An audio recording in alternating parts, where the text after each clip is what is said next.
Well, the AIAW was the organization under which all women's sports, community college, small college, large universities were all under the same umbrella. And the competition was very dependent on your level. Division I was pretty competitive. You had players who had more experience and received scholarships, and so they were pretty competitive. Division II was, again, generally more competitive than Division III, but all three had scholarship, could give out scholarship. So Division I could give out 12 scholarships, Division II could give out about 6 scholarships, and Division III could give out 10% of Division I. I would say that what you saw over the years, and I stepped out of coaching in the early 80s, 1981 I believe, and you just saw everything develop. You saw the coaches get better, you saw the players get better.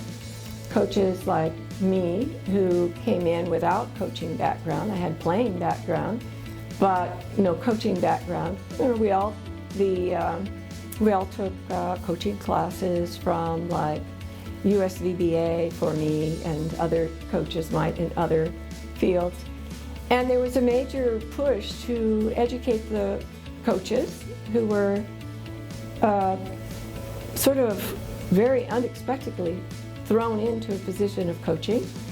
And then the players, they started having, the U.S. Volleyball Association started having player camps for children, and they just kept getting better and better and better. And so by the time I stepped away from it, we had gone to the AIAW Nationals in Division III, and we went as an at-large berth, and we got pounded by the champion of the year before.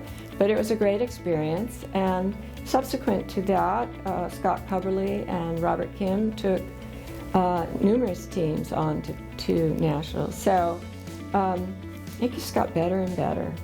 But for a coach who had never anticipated being a coach, it was overwhelming because everything was changing so fast. And most of the women who were coaching at the college level had been the teachers. And when Title IX passed, then bingo,